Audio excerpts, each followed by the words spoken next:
Very good morning students. हम कह रहे थे हमारा chapter number 15 some natural phenomena of class 8th English medium. हम लाइटनिंग के बारे में पढ़ चुके हैं और लाइटनिंग अगर होती है तो उससे खुद को सेफ रखने के लिए क्या क्या करना चाहिए इनसाइड द हाउस और आउटसाइड द हाउस हमने कर लिया था। अब हम बात करते हैं लाइटनिंग कंडक्टर्स की। देखिए लाइटनिंग कंडक्टर क्या होते हैं। Lightning conductor is a device use to protect buildings from the effect of lightning. जब बिजली चमकती है उस टाइम क्या होता है, बिल्डिंग्स के ऊपर जब बिजली गिर जाए तो बिल्डिंग्स को उस चीज़ से बचाने के लिए क्या किया जाता है, एक डिवाइस का यूज किया जाता है जिसका नाम है लाइटनिंग कंडक्टर। वो एक metallic road taller than the building से लंबी एक मेटेलिक रोड जो है वो लगा दी जाती है बिल्डिंग पर। Is install in the walls of the building during its construction. Building बनाते वक्त उसके जब बिल्डिंग बनती है उस वक्त एक मेटेलिक रोड जो है, लंबी मेटेलिक रोड जो कि बिल्डिंग से लंबी होती है, वो लगा दी जाती है उसकी दीवार में। One end of the road is kept out in the air and the other is buried deep in the ground. एक जो सिरा होता है रोड का वो तो एयर में होता है, मतलब ऊपर की तरफ होता है, और एक जो होता है वो कहाँ होता है, दबाया हुआ होता है ग्राउंड के अंदर। The rod provides easy route for the transfer of electric charge to the ground. जो रोड है वो क्या प्रोवाइड करती है, ईजी रूट। ईजी रूट मतलब रास्ता देती है किसको, इलेक्ट्रिक चार्ज को। लाइटनिंग के थ्रू जो चार्जेस बिल्डिंग पर आने वाले हैं उन चार्जेस को सीधा कहाँ भेज देती है, ग्राउंड में भेज देती है। The metal columns used during the construction, electrical wire and water pipes in the buildings also protect us to an extent but do not touch them during the thunderstorm। ये कहता है कि जो मेटल कॉलम्स है जिनका use किया जाता है कंस्ट्रक्शन के टाइम पर, कोई भी चीज़ बनाते वक्त जिसका यूज़ किया जाता है, electrical wire and water pipes, और जो पानी की पाइप होती हैं, वायर जो होते हैं बिल्डिंग में, also protect us to an extent, ये भी हमें बचाते हैं एक तरीके से। लेकिन अगर थंडरस्टॉर्म हो मतलब तूफ़ानी बारिश हो उस वक्त इनका हाथ लगाना ठीक नहीं होता। देखिए अब इसने जो लाइटनिंग कंडक्टर बताया था ना वो लाइटनिंग कंडक्टर है। This is lightning conductor. Building से लंबी इसकी हाइट है, ठीक है। यहाँ पर ये लगाया हुआ है, बिजली जैसे ही गिरेगी ना तो यहाँ गिरेगी। यहाँ गिरेगी तो क्या होगा, यहाँ से सीधा का सीधा जो लाइट है, जो चार्ज है, बिजली का जो चार्ज है वो सीधा कहाँ चला जाएगा, इधर अर्थ में, ठीक है। अर्थ के अंदर ये चीज़ बरीड होती है, अर्थ में दबी हुई होती है, और सीधा ये चार्ज कहाँ चला जाएगा, अर्थ में चला जाएगा। और इससे जो बिल्डिंग है हमारी वो कैसी हो जाएगी, प्रोटेक्टेड है, ये लाइटनिंग से प्रोटेक्टेड है।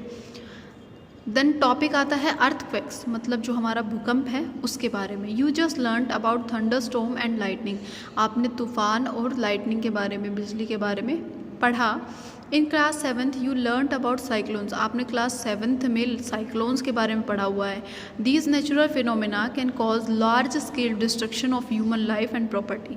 ये जो नेचुरल, ये जो प्राकृतिक चीज़ें होती हैं ये क्या कर सकती हैं, एक लंबे स्केल पर, मतलब बहुत ज़्यादा अमाउंट में क्या कर सकती है, ह्यूमन लाइफ को डिस्ट्रॉय कर सकती है, ख़त्म कर सकती है मानव जीवन को, और प्रॉपर्टी को, और जो जो संपत्ति है उसको भी ख़त्म कर सकती है। Fortunately these phenomena can be predicted to some extent. Fortunately मतलब भाग्य से। ये देखिए अगर कहीं भूकंप आने वाला होता है ना तो इसकी प्रिडिक्शन की जा सकती है, ठीक है। पहले ही बताया जा सकता है कि उस जगह पर भूकंप आने वाला है, तो ये भाग्य ही हमारा कि हमें पहले ही बता दिया जाता है कि ऐसा होने वाला है। The weather department can warn about a thunderstorm developing in some area. अगर किसी भी एरिया में थंडरस्टॉर्म तूफान आ सकता है, आने वाला होता है, तो पहले ही जो मौसम विभाग होता है वो उसकी जानकारी दे देता है। इफ़ ए थंडरस्टॉर्म अकर, अगर कोई तूफान आता है, there is always a possibility of lightning, तो हमेशा बिजली का डर रहता ही है, या हो सकती है बिजली, तो मतलब नॉर्मल है कि होगी। एंड साइक्लोन एक्म्पेइंग इट, और जो साइक्लोन्स है, समुंदर से निकलने वाली जो बड़ी बड़ी लहरें होती हैं वो भी उसका साथ देती हैं, किसका, लाइटनिंग का। So we get time to take measure to protect our self from the damage cause by these phenomena. तो इसलिए सो वी गेट, और इसीलिए हम इन सब चीज़ों से खुद को बचाने के लिए हमें किसकी ज़रूरत होती है, टाइम की ज़रूरत होती है, वक्त की ज़रूरत होती है। इसलिए जो मौसम विभाग होता है वो हमें पहले ही इसकी जानकारी दे देता है। There is however one natural phenomena which are not yet able to predict accurately, लेकिन अभी भी एक नेचुरल फिनोमिना है जिसको अभी भी ठीक तरीके से प्रिडिक्ट नहीं किया जा सकता। कौन सा नेचुरल फिनोमिना है वो? अर्थक्वेक। अर्थक्वेक की इजीली जानकारी नहीं मिल सकती, ठीक है। It can cause damage to human life and property in a huge scale. ये जो है नुकसान पहुंचाता है किसको? ह्यूमन लाइफ को, मानव जीवन को, और संपत्ति को एक हाई अमाउंट में क्या करता है? डैमेज करता है। A major earthquake occurred in India in 8 October 2005 in Uri and Tangdhar towns of north Kashmir. Tangdhar और उरी जो टाउन है नॉर्थ कश्मीर में, ठीक है, वहाँ पर एक बार अर्थक्वेक आया था 8 अक्टूबर 2005 में। Before that a major earthquake occurred in 26 January 2001 in Bhuj district of Gujarat. और उससे पहले ये देखिए, ये वो अर्थक्वेक बता रखे जिन्होंने बहुत ज़्यादा प्रॉपर्टी की, ह्यूमन लाइफ को डैमेज किया है, उनके बारे में बता रखे। एक तो 8 अक्टूबर 2005 पे उरी और तंगधार में आया था जो कि नॉर्थ कश्मीर में है, और एक बार आया था 26 जनवरी 2001 में भुज डिस्ट्रिक्ट है गुजरात का वहाँ पर। और देखिए वहाँ पे मतलब जो हमारा कश्मीर था वहाँ पर जब अर्थक्वेक आया था तो उसकी वजह से देखिए कितना नुकसान हुआ था, बिल्डिंग्स कैसे गिरी हुई हैं, ठीक है। ये इस तरीके से पूरा नुकसान दिखाया हुआ है। What is an earthquake? Earthquake क्या है? भूकंप क्या है? What happens when it occurs? और जब ये आता है, भूकंप जब आता है तब क्या होता है? What can we do to minimize its effect? और इसके इफेक्ट को, इसके प्रभाव को कम करने के लिए हम क्या कर सकते हैं?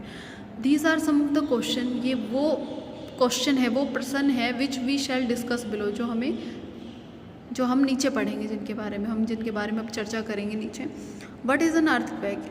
कि एक भूकंप क्या है? An earthquake is a sudden shaking और trembling of the earth which last for a very short time. ये कहते हैं कि अर्थक्वेक जो है वो सडन शेकिंग है, मतलब बहुत सडन, मतलब एकदम से, शेकिंग मतलब कंपन होना, और ट्रेम्बलिंग ऑफ अर्थ और धरती का हिलना, ठीक है। Which last for very short time, जो बहुत ही छोटे समय के लिए होता है।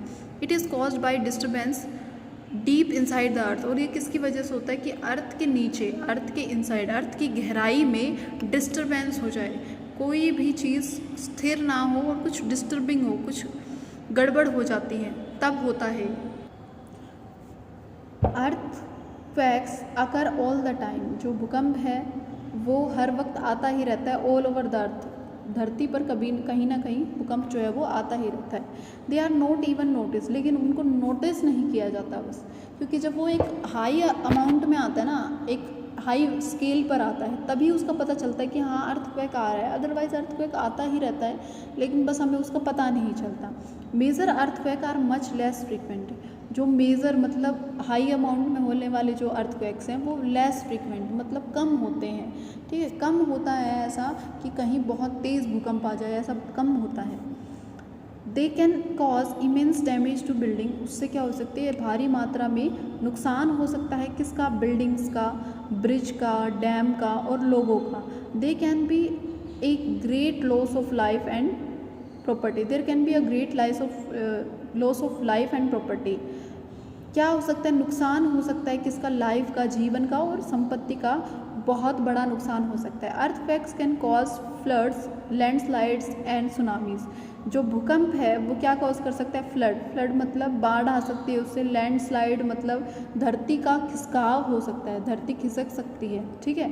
एंड सुनामी, और क्या हो सकता है? सुनामी आ सकती है। A major tsunami occurred in India in the Indian Ocean on 26 December 2004। All जो अभी तक मतलब मेजर सुनामी आई हुई है जिसमें इंडिया में काफ़ी लॉस हुआ था, वो सुनामी आई थी 26 दिसंबर 2004 को।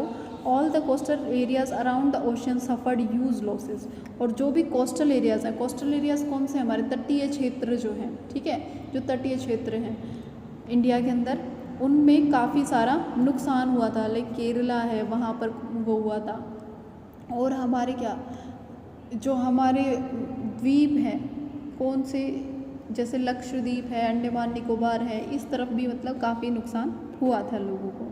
तो ये था अर्थक्वेक के बारे में। नेक्स्ट टॉपिक है व्हाट कॉजेज एन अर्थक्वेक, ठीक है। अर्थक्वेक किसकी वजह से होता है, क्यों होता है अर्थक्वेक।